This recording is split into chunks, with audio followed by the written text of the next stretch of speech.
Bismillahirrahmanirrahim. Assalamualaikum warahmatullahi wabarakatuh. Waalaikumsalam warahmatullahi wabarakatuh.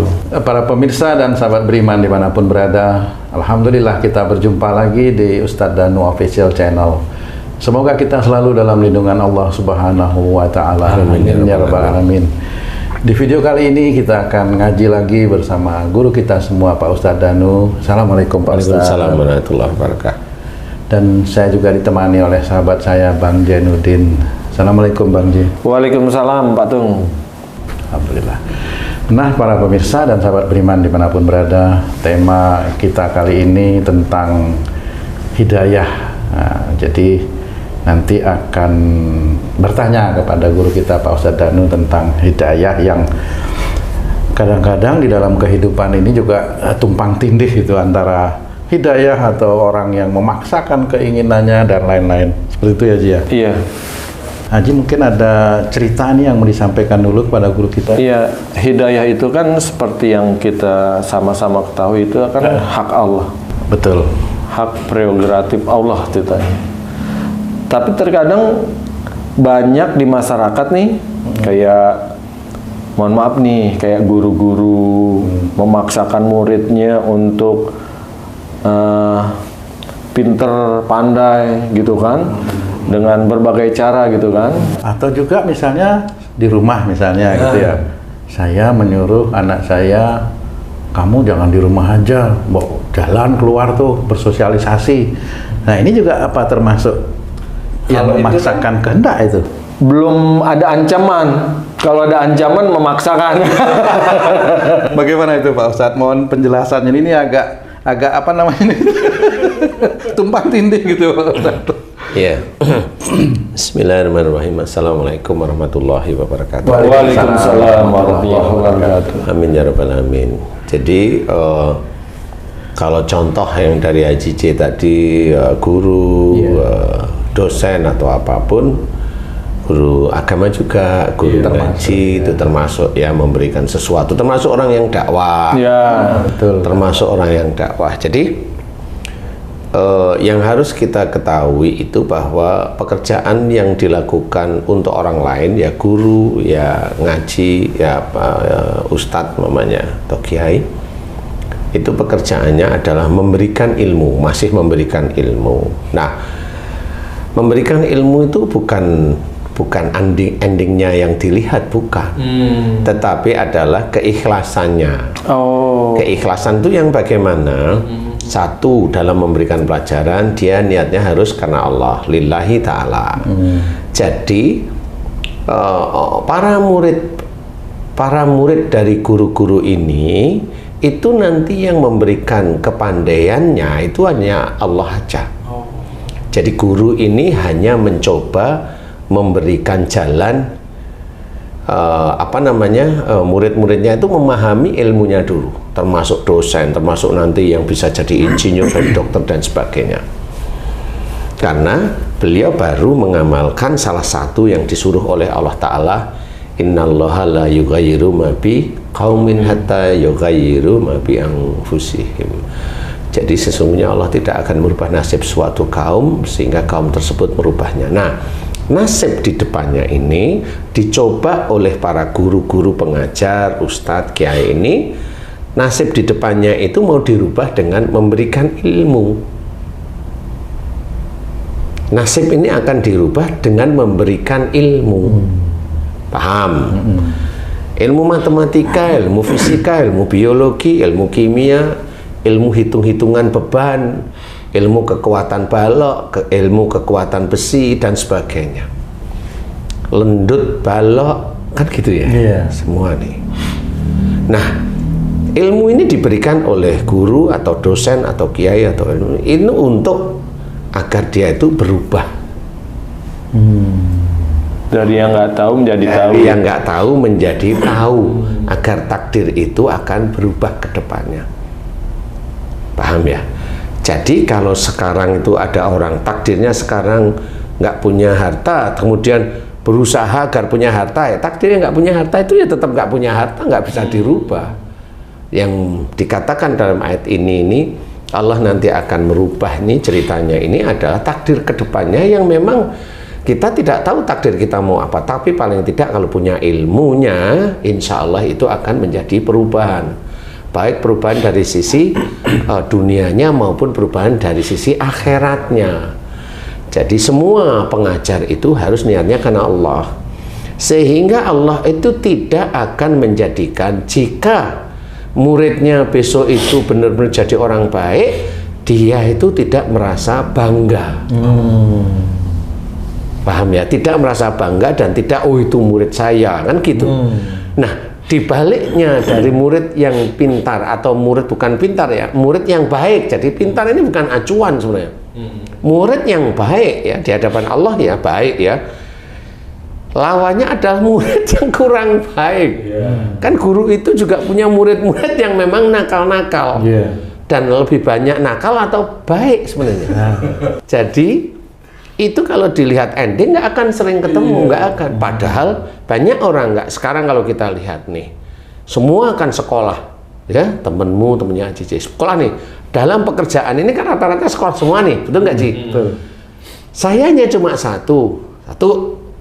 Yang hobinya korupsi di pekerjaanmu itu berapa orang sih? Di antara 300 orang umpamanya, itu yang korupsi itu kira-kira berapa orang? Yang membantu korupsi, jangan korupsi lah, yang menyuruh efisiensi. Kalau menyuruh itu berarti di atas Ustadz. Iya. Nggak banyak orang itu. Tapi akhirnya kan dia membantu mewujudkan. Melibatkan orang banyak. Kan semuanya itu kan bisa aja insinyur, atau bisa aja itu BE atau BT. Gimana sih? Apa itu BE, BT apa Ustaz? Sarjana muda. Sarjana muda. Zaman dulu. Sarjana muda ya.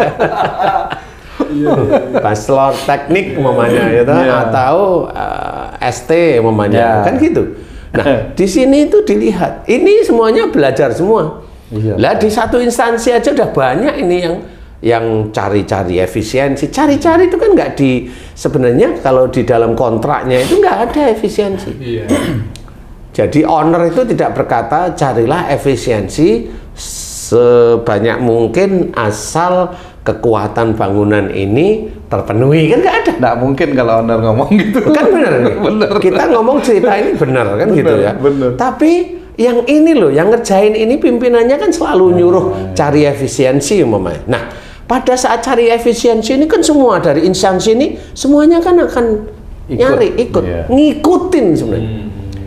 Pimpinannya jadi lokomotifnya, anak buahnya jadi gerbongnya. Pimpinannya insya Allah masuk neraka, anak buahnya ngikut, nggak mau. Nggak mau dia. Dia akan membela. Padahal dalam Quran itu sama-sama membantu dalam kejahatan itu pasti masuk neraka. Itu sudah dijelaskan, kan gitu. Nih, nah di titik inilah orang nggak memahami bagaimana dari guru, dari dosen, itu kan insinyur semua tuh. Iya. Dari situ itu sekolah semua loh, pinter-pinter semua loh, sholat semua, rata-rata sholat semua kan gitu. Tapi kenapa yang dikerjain itu? Harusnya itu gurunya ngomong, wah itu murid saya hobinya cari efisiensi, itu murid saya loh kan gitu ya. Tapi gurunya nggak mau ngakuin kalau ketahuan korupsi. Itu bukan murid saya. Saya nggak ngajarin seperti itu. Ya semua orang seperti itu, mintanya yang baik-baik. Tapi intinya, makanya kenapa istilahnya kalau di dalam Islam itu pada saat dia mengajarkan sesuatu niatkan karena Allah. Jadi tidak merasa nanti muridnya itu jadi baik, itu bukan merasa saya yang mengajar. Atau muridnya jadi buruk, itu bukan saya yang mengajar. Padahal ilmunya ya sama diajarkan, kan seperti itu. Apakah semua dosa itu nanti kita kasih ke Einstein, umpamanya ke itu orang-orang yang menemukan ilmu-ilmu teknik umpamanya. Saya kan ikutin dia, ikutin aja dia. Kenapa kita mengikuti ajaran Rasulullah? Karena memang kita Muslim, ajarannya bagaimana, kan seperti itu. Sama, nggak usah yang ilmu ini. Ada, umpamanya dia guru ngaji, kemudian dia top, nah dia bangga diceritain terus, nah itu tidak boleh. Itu semuanya kepandaian itu milik Allah. Ada juga murid-muridnya yang nggak jadi. Saya kemarin malah juga diceritain sama Ustadz Asep nih. Ini nih yang hobinya ini nih menipu, dan dia memang betul-betul orang yang dulu itu duduk di sekolah agama, menipu, dan itu betul-betul menipu teman-teman yang dia menggerakkan travel umroh dan haji. Itu sekolah agama, tapi dia hobinya nipu. Gimana, dari mana? Kan nggak ada. Semua guru-gurunya yang ngajar dia ngajarin baik pasti. Tapi kalau udah menipu itu akan dapat enggak. Makanya jangan diaku-aku. Kalau diaku-aku nanti ikutan nanti ya. Nggak usah diaku-aku gitu loh. Jadi tugasnya adalah memberikan pelajaran dan kemudian niatkan karena Allah Ta'ala sehingga itu terlepas. Sehingga setiap kali guru-guru itu memberikan pelajaran niatnya karena Allah, itu menjadi pahala. Nah inilah yang jadi bahwa bekerja ini ibadah itu yang itu. Ustadz, kalau gurunya niatnya lillahi ta'ala, tentunya ini untuk keuntungan guru tersebut. Bagaimana kalau niatnya untuk kebaikan anak didiknya untuk kedepannya, apa yang harus dilakukan, Ustadz? Sebenarnya itu juga tergantung nafsi-nafsi. Jadi apakah guru itu akan paham dulu mengajari umpamanya agama atau mengajari matematika atau mengajari ilmu kimia. Ilmu kimia nanti dulu deh, matematika dulu deh, menghitung ini. Apakah guru itu juga mengajari nanti kalau ada begini, ada proyek sekian nanti, kan nggak pernah ngajari seperti itu. Tapi muridnya sendiri yang pinter dengan keadaan, kan gitu ya. Itu nggak ada gurunya kayaknya. Ada, tetap ada gurunya. Ada sih sebenarnya. Ada. Gurunya setan. Setan yang berwujud. Setan yang berwujud atasan pasti kalau kamu ya. Iya, seperti itu. Tetap ada gurunya. Karena kalau nggak dikasih itu si gurunya itu nggak dikasih, nggak menjabat jadi kapro lagi. Dia langsung disingkirin sebenarnya. Jadi sama. Nah, kalau dia disingkirin terus apa? Ngersuloh itu apa? Ngeluh namanya. Nah, kan berarti dia juga pengen menuju ke arah bonus dan sebagainya. Jadi orang itu apa yang dicari? Kan begitu. Jadi banyak sekali saudara-saudara kita itu yang seperti itu, banyak sekali. Yang jadi pejabat, titip anggaran, kan akhirnya ketahuan sama KPK, kan gitu. Ada yang titip anak buah agar menjadi pegawai bupati keciduk semuanya, kan begitu. Banyak hal-hal tersebut. Di titik itulah juga sama. Padahal banyak sekali teman-teman atau guru-gurunya yang menginisiasi untuk mengetahui bahwa jangan korupsi, itu ya sering dia dengar, tapi karena yang ngomong jangan korupsi itu ya haha hehe ya akhirnya ya dia hanya cuma didengerin lucunya kan gitu. Ini Ustadz lucu ngomongin tentang korupsi gimana sih ya, kan gitu ya. Kan nggak ketemu. Iya benar. Ini Ustadz lucu ngomongin tentang korupsi, jadi lucu korupsinya kan gitu. Akhirnya korupsi lucu, akhirnya seneng kan begitu. Nah jadi nggak bisa seperti itu. Kasih yang benar-benar jelas. Nakut-nakutin. Nggak usah ditakut-takutin, kasih aja jalan yang jelas. Ya. Kan jelas ya.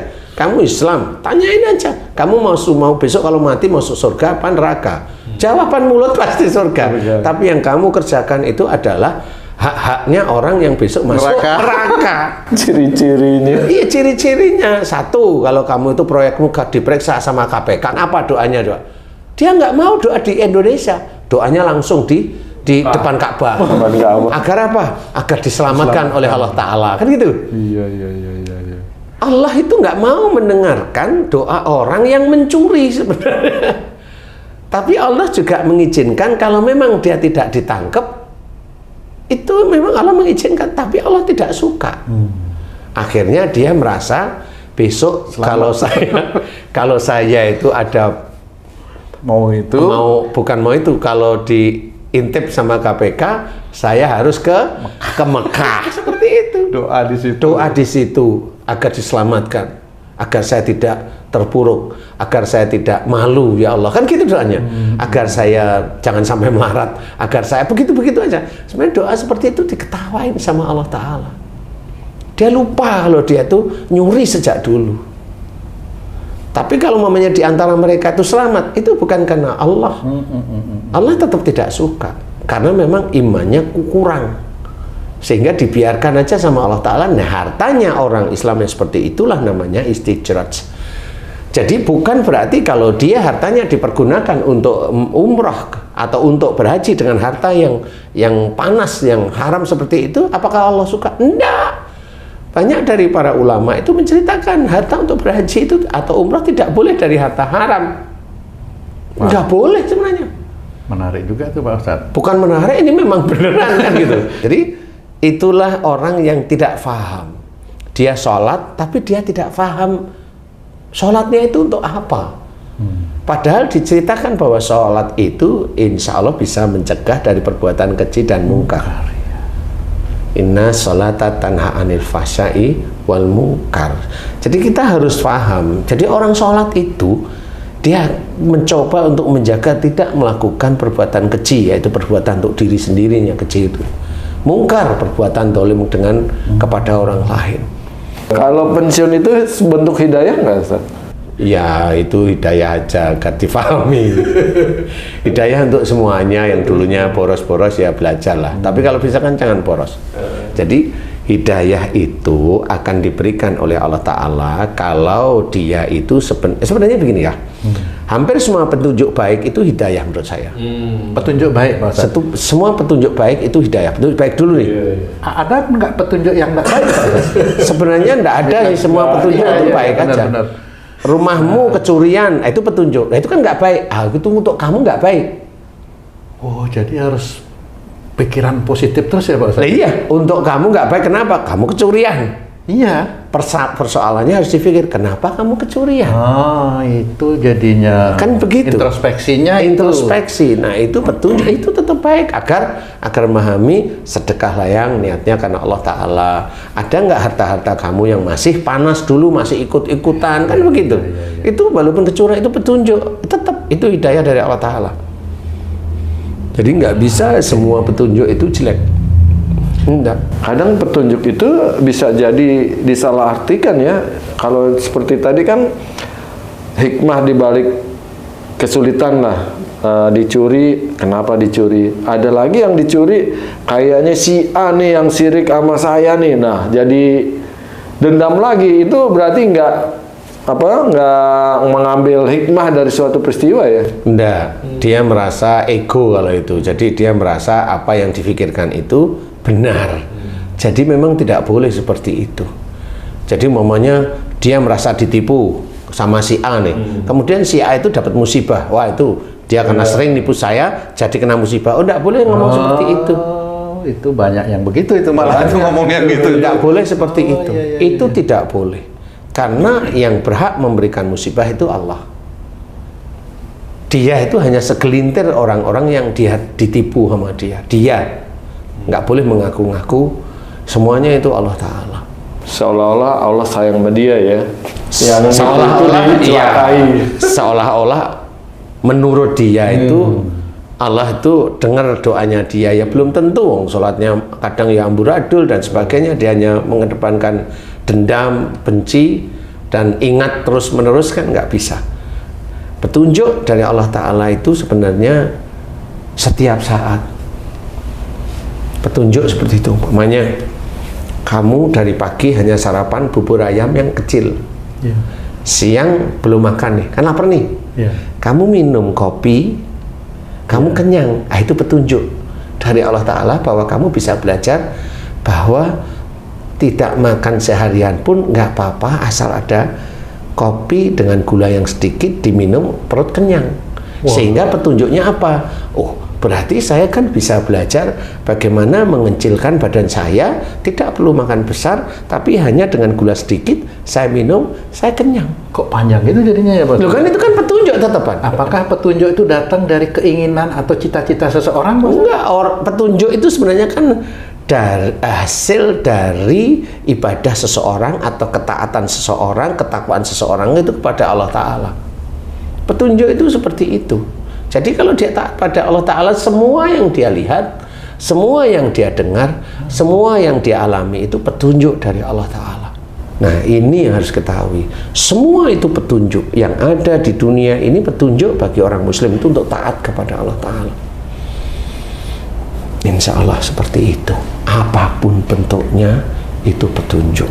Ustadz, kalau itu semuanya petunjuk, tapi sebagian besar ada yang tidak mengetahui kalau itu petunjuk. Apakah itu maksudnya nggak dapat hidayah, Ustadz? Iya, dia nggak dapat hidayah karena kesombongannya, karena dia merasa sombong, merasa pandai, merasa lebih tinggi daripada orang itu, merasa aja dia, yang dia dirinya sebagai Tuhan, walaupun dia itu merasa dirinya sebagai Tuhan.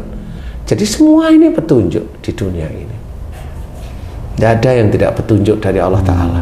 Allah itu memberikan sesuatu di dunia ini tidak asal-asalan, tapi semua ini petunjuk bagi semuanya. Orang sakit itu petunjuk bagi orang yang di sekitar, dokter, dan petunjuk bagi orang di sekitarnya. Ini kayak teka-teki gitu ya, Pak? Bukan teka-teki, itu memang sudah. Siapa yang pandai mengambil petunjuk itulah dia nanti yang tahu gitu jadinya. Jadi intinya semua di dunia ini adalah petunjuk bagi seorang muslim yang belajar taat kepada Allah Ta'ala.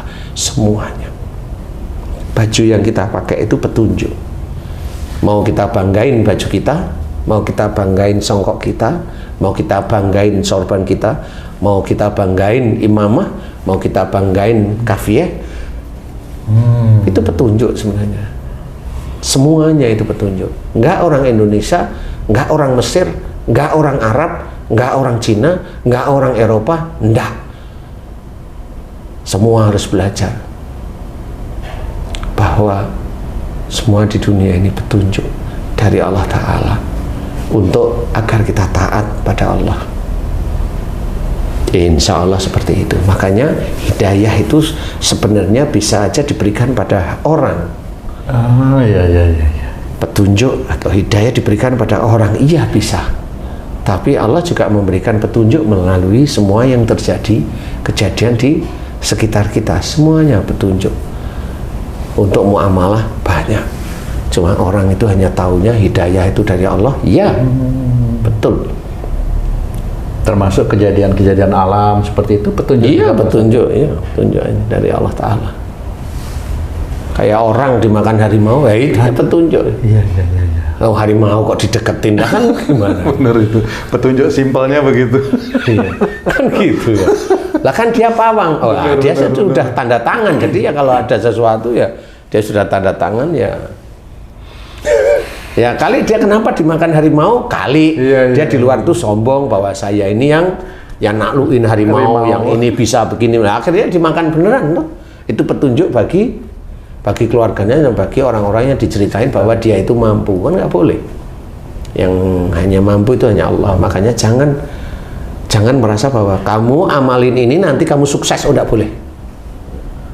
Walaupun itu ayat Quran, enggak, ayat Quran itu petunjuk agar kita bisa mengerjakan. Serahkan hasilnya kepada Allah Ta'ala. Insya Allah itu juga petunjuk. Kalau memang ikhtiarlah karena Allah. Nah, mudah-mudahan hidayah ini kita fahami, petunjuk di sekitar kita fahami untuk meningkatkan keimanan kita, ketakwaan kita pada Allah Ta'ala. Allahu a'lam. Alhamdulillah, terima kasih banyak Pak Ustadz penjelasannya. Nah, para pemirsa dan sahabat beriman dimanapun berada, semoga kajian kami kali ini bisa bermanfaat untuk kita semua, untuk meningkatkan keimanan dan ketakwaan kita kepada Allah Subhanahu wa Ta'ala. Amin ya rabbal alamin. Saya Tung pamit diri, sampai jumpa di video kami yang lain. Wassalamualaikum warahmatullahi wabarakatuh. Waalaikumsalam warahmatullahi wabarakatuh. Alhamdulillah.